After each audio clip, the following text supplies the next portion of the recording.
How to Draw Comics the Marvel Way is not only an amazing resource for aspiring comic book artists, but for everyone out there who wants to learn the very fundamentals of drawing. Now, I'm just a comic book nerd that loves to draw, and you don't have to take my word for it, but you should listen to the pros. On a live stream I attended with Ryan Stegman, he talked about how he recommends this book to all artists. He even keeps a copy on hand to gift to anyone who stops by his house and shows an interest in drawing. David Finch has a How to Get Started Drawing Comics tutorial recommending this book and showcasing some best practices of placing anatomy with a focus on simplicity. So be sure to check out those videos, but smash the subscribe button for me before you jump ship and tune to their channel. And hey, Ryan, David, if you're watching, thank you for being an inspiration to us all and keep up the great work. Alright, back to the legends that inspired those legends. Stan Lee and Steve Buscema did an outstanding job with this book, breaking down the very fundamentals that we need to study and focus on with a balance of studying and drawing exercises. They emphasize the importance of eliminating flatness and properly conveying emotion through visual storytelling. And today, we're going to cover some of the best practices to implement into your studies when following the exercises in this book. We will focus primarily on chapters 1 through 6, and I'll cover the rest in part 2, so make sure that you're subscribed and hit the notification bell to stay up to date. And as a bonus at the end of the video, I'll cover 3 additional tips to better equip you for success to complete this book and be the master pencil wielder that you are meant to be. So let's get after it. Chapter 1 will set you up with everything that you need in terms of tools and terminology. Now, if you've been following along, I covered all the materials you need in a previous video, and most of them were inspired from these very pages. I do recommend you take the time to read this chapter and familiarize yourself with the basic tools and terminology. It may seem tedious, but knowledge is power. Plus, you want to know what you're talking about when you're showing off your work. If you're just beginning or jumping back into a childhood passion, I cannot stress this part enough. And I know that you've heard it from every artist, instructor, and tutorial out there, but learn shapes, like really learn them. If you dedicate the time to practice these shapes and practice observing everything around you to break it down into these simplified shapes here, you will excel twice as fast as an artist. Now, what I want you to do while drawing these shapes is just draw a bunch of them in all different sizes. Draw them big, draw them small, and everywhere in between. Practicing drawing shapes in various sizes helps us understand proportions better. By experimenting with different sizes, you develop a sense of scale and learn how objects relate to each other in terms of size and distance. These pages here are great and they show examples of how to break everything down into shapes. I know the creative right side of your brain is screaming to draw, but I wouldn't attempt to draw the pistol, the car, the airplane right away. Instead, use these images to study from. We want to focus on mastering the shapes and creating a sense of depth, as this will set us up for the next chapter. But if you really need to scratch that itch of drawing, go ahead, sketch and doodle them out, but don't beat yourself up if they don't look exactly the same. Remember, your art will not look exactly like Mr. Buscema's here, and you'll more than likely stress yourself out trying to copy it identically. Use these pages to study and gain an understanding of how to break down objects into basic shapes. This will make your mind more comfortable with drawing through shapes and create a sense of depth. And after you've spent some time drawing shapes in different sizes, we can move on to this page. And we'll test out different areas of lighting. Now, I recommend drawing these examples here and switching them around a bit. So maybe flip one upside down or rotate one left or right. We'll practice shading around the objects the best that we can to understand exactly how sharp of a shadow line we want. So take your time and practice these over and over. Alright, now that we've practiced drawing our basic shapes and we've learned about identifying different light sources for a few hours, a couple of days, whatever your schedule may be, we can move on to chapter 3 and begin gaining our superpower of perspective. Subject A, which is a cube, subject B shows that the cube is coming head on, and we begin to taper off the sides and we can see that the cube becomes smaller as it sits in the distance. Then subject C shows our horizon lines, and this is a 1-point perspective. Now, I recommend drawing these examples and practice drawing D, E, and F. And you want to mimic these examples to the best of your abilities.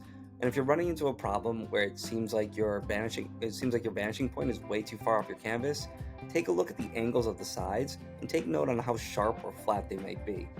Another way to practice this exercise is to draw the horizon line first, place the object, then draw your lines. We can draw our starting point and begin drawing the top and bottom first, then let the guideline create the size of depth for us.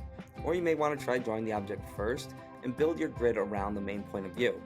So give those a try and see what works best for you. Remember, we want to adapt to their teachings, but we also want to make sure that we are practicing in our own best interest. After you've tried those out and find out what works best for you, we can then practice drawing random boxes and placing different points of view.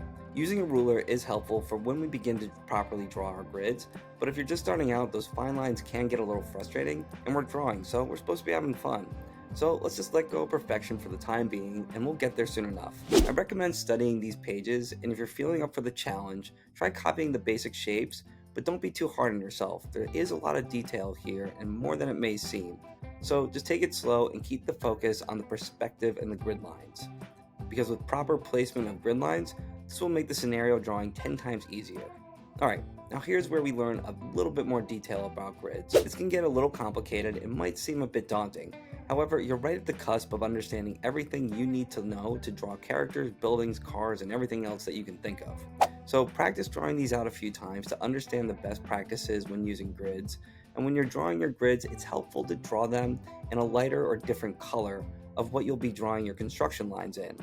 For example, if you're drawing your character construction lines in blue, try drawing your grid lines in red, and vice versa. We want to study these pages and take notice on how the examples shown here can really help us define grids that will help us draw single characters or elements leaping off the page. Now, I recommend drawing a few different grids on your own, based on whatever you may want to draw, then make a few copies of them. If you're drawing traditionally, scan them and save your grids to print out a few copies to practice on. This will save you time in the future. Now, chapter 4, finally, the figure. I know what you're thinking. I'm going to draw the rootinest, tootinest characters. They're going to be nuts.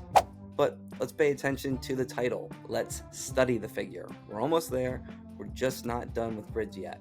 What we'll do here is study these pages and draw our own size charts. I recommend drawing these size charts for both the male and female figure and use the basic shapes that we learned in the Daredevil example and in the examples on the following pages of The Thing and Mr. Fisk. And if you got the itch and you want to test your abilities, go for it and draw Mr. and Mrs. Fantastic. But we'll learn more about drawing the human face in the upcoming chapters. And I'll have a full video breaking down the different sizes and proportions for characters and using the entire Fantastic family.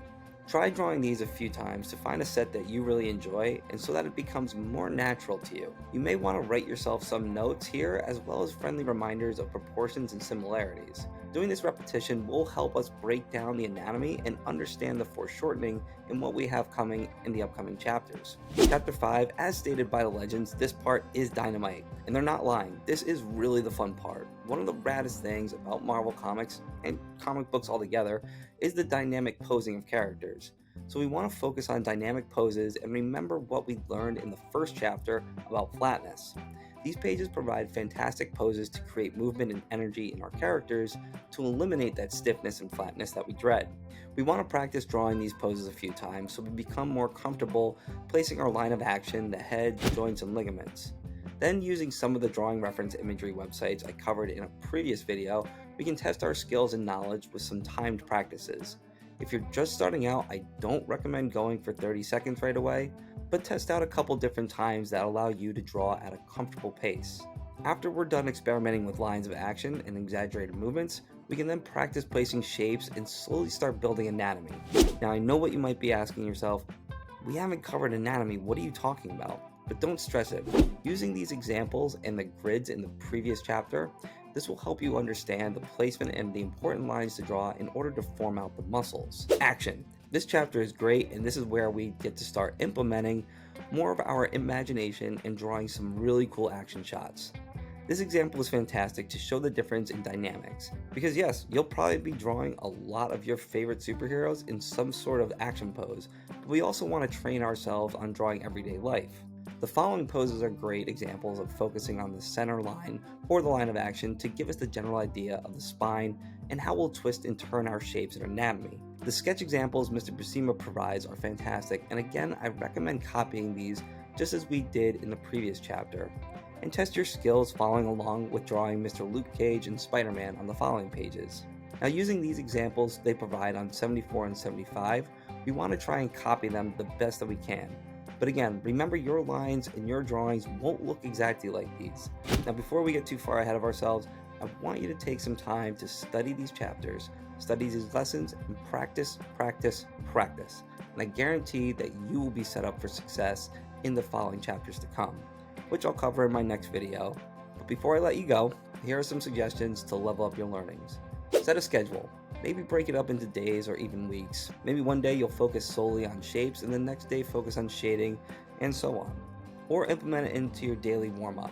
Set a timer for 10 minutes and draw some shapes, and maybe for the next 10 minutes focus on grids. If some of these exercises, such as perspective and or grid building, seem daunting, try implementing them into shorter time periods. Practice for just 2 to 5 minutes. They are beneficial and the professionals use them regularly. So to grow as an artist, we need to push ourselves out of our comfort zone, and I guarantee that you'll ease into it in no time. Study different artists, especially Marvel ones.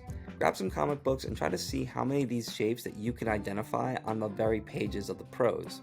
These are some best practices that have supported me on my journey, and let me know in the comments if any of these have helped you, as it is my mission to make you the artist that you are meant to be. And since we all learn differently, feel free to share in the comments any additional best practices that have assisted you or anyone else.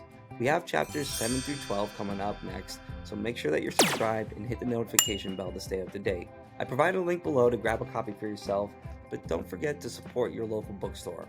Until next time, stay radical.